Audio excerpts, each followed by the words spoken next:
but I'm going to tell you just quickly what I saw. When I went to Pennsylvania, I met with a farm family. They had 11 cows.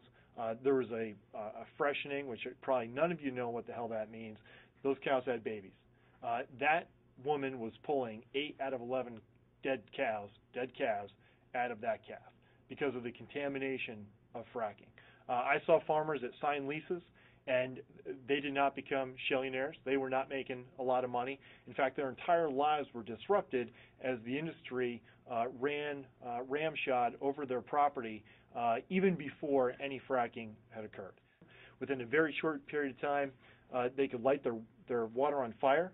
But just so you know, the visual images of them having their water being able to be lit on fire is really the least of their worries. There were all sorts of contaminants then in their water. Okay? This stuff, I saw it firsthand with my own eyes. Okay? And to the senators and to the governor or any others that say that some of this is overblown, and the industry constantly comes back and they say two things. One, the concerns are overblown and the statistics are overblown. Okay? And number two, they say, well, this stuff is naturally occurring. I have seen it firsthand. I met with the farmers. I met with the sportsmen. I've seen the ravages of fish kills where pristine trout streams have been destroyed, where springs in the middle of nowhere that you would have used to have helicoptered into have been destroyed.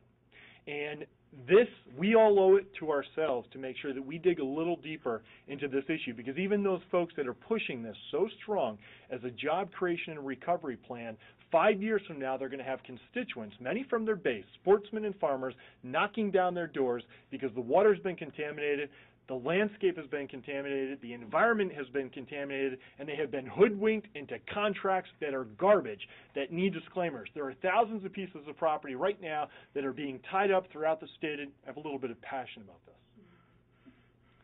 There are thousands of pieces of property right now that are being tied up, okay, in the state of New York without any of the protections that these families needed.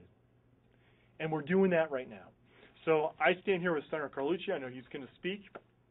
To say that at the very basis, when you look at this budget and the fact that the dollars aren't there to properly oversee this industry, the manpower is not there to properly oversee this industry, and the regulations are not in place to properly regulate this industry. And by the way, as a legislative body, I do not believe that we have the know-how at this point, because of the lack of interest of actually going to places like Pennsylvania, to put those regulations in place. This is that complex of an issue. So we're asking immediately that we pass a moratorium in both houses. We put the brakes on hydrofracking at this point. It will be introduced in a bipartisan manner in both houses. And I'll tell you, I'm always available. I'm very good at 30-second sound bites, not on this issue, because it is just too complex and too real. And when you look at it, this is all about why politics sucks in the United States of America. Because absolute power corrupts absolutely. And I don't care whether it's the White House or the governor's office. I don't care if it's George Bush or Barack Obama. It's the billionaires and the gazillionaires that have all the access. The Halliburton loophole was put in place absolutely by Dick Cheney. But when has Halliburton made the most money? Under President Obama.